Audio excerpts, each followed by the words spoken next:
తాకట్లో ఉన్న మీ బంగారాన్ని విడిపించి ఆ రోజు ఆన్లైన్ రేటుకి కొంటాం. Sharma gold company. నమస్కారం, సుమన్ టీవీకి స్వాగతం.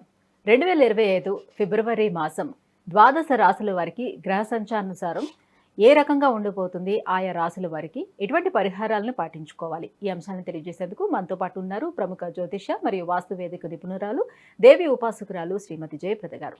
అమ్మ నమస్కారం. నమస్తే అమ్మ, శ్రీమాత్రి నమః.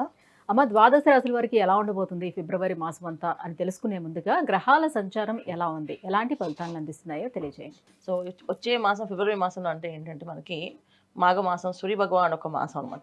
సో రవి భగవాన్ ఒక బలం, రవి బలం చక్కగా అన్ని ద్వాదశ రాశుల వాళ్ళకి ఉండాలంటే మాఘమాసంలో చక్కగా పూజలు, వ్రతాలు, నోములు ఎవరెవరికి ఏ అవకాశం ఉంటే కొంచెం వదులుకోకుండా చేసుకుంటూ వెళితే ద్వాదశ రాశుల వాళ్ళు బయటపడతారు.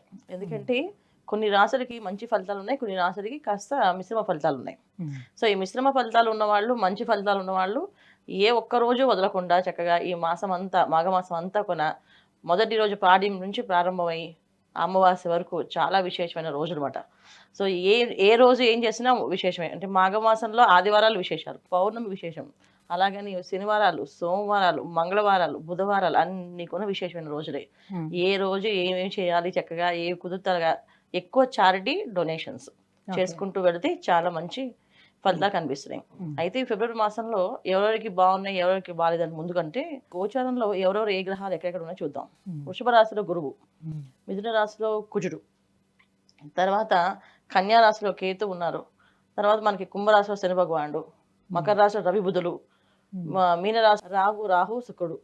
సో ఇలాగ మనకి గ్రహస్థితి అంతా గ్రహాలన్నీ ఇలా ఉన్నప్పటికీ ఏమేమవుతుందంటే ఇక్కడ ఎంత బ్రహ్మాండంగా మీనరాశిలో ఉచ్చస్థానంలో శుక్రుడు ఉన్నప్పుడు ఎన్ని భోగాలు, ఎన్ని యోగాలు ఇస్తారో, శుక్రుడితో పాటు రాహు ఉన్నారు కనుక అన్ని మాయలు, అన్ని మర్మాలు కనిపిస్తుంటాయి. అంటే మోసపోవడాలు కానీ, మోసగింపబడ్డాలు కానీ జరిగే అవకాశాలు ఎక్కువగా ఉన్నాయి కనుక జాగ్రత్తగా పరిహారాలు చూసుకుంటూ చేసుకుంటూ వెళితే ప్రతి పనిలోనే ఆలోచించి చేస్తే కనుక బయటపడతాం. లేకపోతే కాస్తంత ఇబ్బంది పడే అవకాశం కనిపిస్తుంది. జాగ్రత్తగా చూసుకుంటూ వెళ్ళాలి. సో మనకి మిథున రాశిలో కుజుడు అంటే ఏంటంటే జనరల్గా చాలా మందికి విచక్షణ అనేది కోల్పోవడం అనేది జరుగుతుంటుంది. ఎంత అగ్రెసివ్గా మారుతారంటే బుధుడు అంటే మిథున రాశిలో బుధుడు అధిపతి, ఆ రాశి అధిపతి. సో బుధుడు అంటే ఏంటి, మంచి తెలివితేటలు, మంచి బుద్ధి, జ్ఞానం, తెలిసిన వాళ్ళు, క్రియేటివిటీ బ్రహ్మాండంగా ఉంటుంది.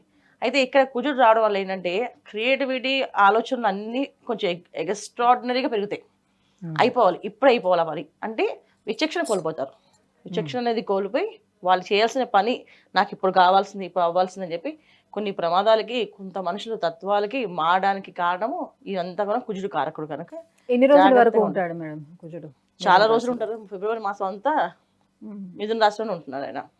సో అందుకని ఆయన ఆల్రెడీ వచ్చేసి మిథున రాశిలోనే ఉన్నారు ఆయన.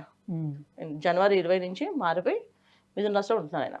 దానివల్ల ఏంటంటే జాగ్రత్తగా ఉండడం, మెయిన్ వాహనాలు నడిపినప్పుడు జాగ్రత్తగా ఉండడం, బయటికి వెళ్ళేటప్పుడు మంచి శుభశకనాలు చూసుకుని వెళ్ళడం చాలా ముఖ్యమైన అవసరం అందరికీ.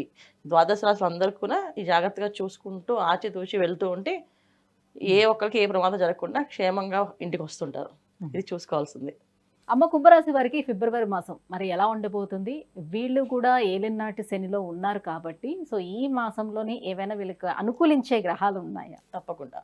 సో కుంభరాశి వాళ్ళకి ఈ మాసం చాలా అనుకూలంగానే ఉంటుంది, బ్రహ్మాండంగా. ఏంటంటే ప్రథమార్థంలో అంటే ఏంటంటే వీళ్ళకి ఫిబ్రవరి మాసంలో మొదటి రోజు నుంచి వీళ్ళకి 10-15 రోజులు చాలా అనుకూలంగా బ్రహ్మాండంగా కనిపిస్తుంది. రవి బుధులు ఇద్దరు కూడా అనుకూలమైన లాభాలు తీసుకొచ్చే అవకాశాలు ఎక్కువగా ఉన్నాయి. ఏంటంటే ఉద్యోగ అవకాశాలు, ఎదురు చూసే ఉద్యోగాలు రావడం, పెద్ద పెద్ద ఉద్యోగాల్లో ఉండడము, తర్వాత వ్యాపార విషయంలో వ్యాపార అభివృద్ధి అనేది జరిగేది అవకాశం ఎక్కువగా కనిపిస్తుంది. తర్వాత వీళ్ళకి ఏలినాటి ప్రభావంలో ఉన్నారు, ఎండ్ అవుతున్నారు కనుక ఖచ్చితమైన ఫలితం ఏంటంటే ఒక స్థిరాస్తి అనేది కొనుక్కుంటారు. స్థిరాస్తి రావడం, స్థిరాస్తులు ఉన్న వాళ్ళు రావడమో వీళ్ళకి, లేదా స్థిరాస్తి కొనుక్కోవడమో జరుగుతుంది. సో భోగభాగ్యాలు అన్ని కూడా లాభంలో వీళ్ళకి కనిపిస్తున్నాయి. ఎందుకంటే వీళ్ళకి ద్వితీయ స్థానంలో శుక్రుడు.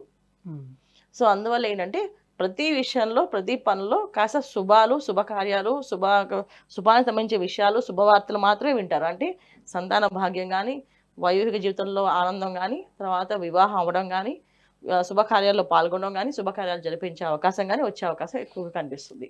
సో కుంభరాశి వాళ్ళకి చక్కగా ఉందని, బ్రహ్మాండంగా ఉందని చెప్పుకోవచ్చు. అయితే ఇక్కడ వీళ్ళకి ఏంటంటే అన్ని రంగాల వాళ్ళకి అభివృద్ధి ఉంది, విద్యార్థులకి ఉంది. కాకపోతే ఏంటంటే కుంభరాశి ఎవరైతే సంతానం ఉన్నారో పెద్దవాళ్ళు ఉంటే కాస్త వీళ్ళకి ఎదురు తిరగడం, కాస్త ఏదైనా వాళ్ళు మాట వినకపోవడం, కాస్త వాళ్ళతో కాస్త వీళ్ళకి మాట విభేదాలు రావడం, కాస్త చిన్నపాటి గొడవలు పెద్ద పెద్దగా డిస్కషన్ జరిగే అవకాశం ఉంది. మొదటి సంతానంతో ఇంకొంచెం ఇబ్బంది పెట్టే అవకాశం కుంభరాశి వాళ్ళకి కనిపిస్తుంది. సంతానం చిన్నపిల్లలు ఉంటే కాస్త అనారోగ్య సమస్యలు, కాస్త వాళ్ళకి ఒంట్లో బాగోపోవడము, ఏదో ఒక హాస్పిటల్ తిరగడం, అలాంటి చికాకులు కొంచెం వీళ్ళకి కనిపిస్తున్నాయి. పెద్దవాళ్ళు ఉంటే మాట వినకపోవడం. సో ఎవరైతే పిల్లలు చదువుకుంటున్నారో ఉన్నారో వాళ్ళు కాస్త వీళ్ళు జాగ్రత్తగా చూసుకోవడం, ఎక్కడికి వెళ్తున్నారు, ఏం చేస్తున్నారు అని. సంతానం వల్ల వచ్చే ఇబ్బందులు తప్ప వీళ్ళకి మిగతా ఏమీ లేవు, బ్రహ్మాండంగా ఉంది.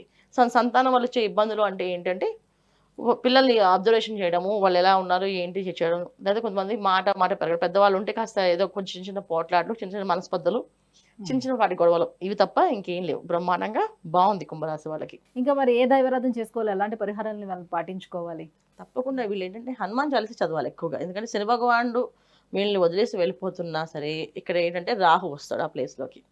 సో దానివల్ల ఏంటంటే విపరీతంగా ఒక రకమైన మైండ్ సెట్, అంటే ఎలా ఉంటుందంటే మేము చేయగలమని, మా వల్ల అయిపోతుందని. ఇప్పుడు దాకా ఏంటంటే ఏమో ట్రై చేస్తాం, ప్రయత్నిస్తాం అనే వాళ్ళకున్నా ఏమవుద్దంటే ప్రయత్నం అక్కలేదు, మేము అడుగు పెడితే అన్ని పనులు అయిపోయినట్టే అని ఒక రకమైన అహంకారాన్ని ఇచ్చేస్తాడు, గర్వాన్ని ఇచ్చేస్తాడు. అందుకని వీళ్ళు ఇప్పటి నుంచే ఏంటంటే అది ఎప్పుడు మే నుంచి వస్తుంది, కానీ ఇప్పటి నుంచి వీళ్ళు ఏం చేయాలంటే హనుమాన్ చాలీసా ఎక్కువ చదవడం అలవాటు చేసేసుకోవాలి.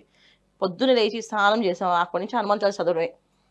స్నానం చేసిన దగ్గర నుంచి హనుమాన్ చాలీసా చదువుకుంటూ ఉంటే అన్ని విధాల అనుకూలత, శుభ ఫలితాలు కనిపిస్తున్నాయి. ఒకవేళ ఏదో ఒక హనుమాన్ చాలీసా రావట్లేదు, ఓం నమో హనుమతే నమః, ఓం నమో హనుమతే నమః అనుకుంటూ ఉండమన్నాడు. అలా అనుకుంటూ వెళ్తూ ఉంటే సాఫీగా పనులు జరుగుతాయి, లేకపోతే వ్యతిరేకంగా జరిగే అవకాశాలు ఎక్కువగా ఉన్నాయి. ఏదో ఒక మాయలో పడడం, మోసపోవడం జరిగే అవకాశం కనిపిస్తుంది. కనుక వీళ్ళు తీసుకోవాల్సిన జాగ్రత్తలు, పరిహారాలు ఇవి ముఖ్యంగా. వచ్చేది మాఘమాసంలో ప్రతి ఆదివారం ఉపవాసం ఉండడం చాలా మంచిది. సో పిల్లల ఆరోగ్యం బాగుంటుంది, పిల్లలు మాట వింటారు, తర్వాత వృత్తి ఉద్యోగాల్లో ఏదైనా ఇబ్బందులు ఉంటే కూడా దాని నుంచి బయటపడతారు.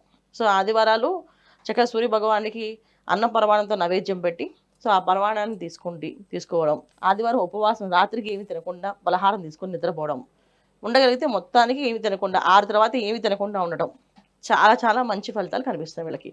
వీళ్ళు చేసుకుంటూ వెళ్తే బ్రహ్మాండంగా చాలా బాగుంది చెప్పాలంటే.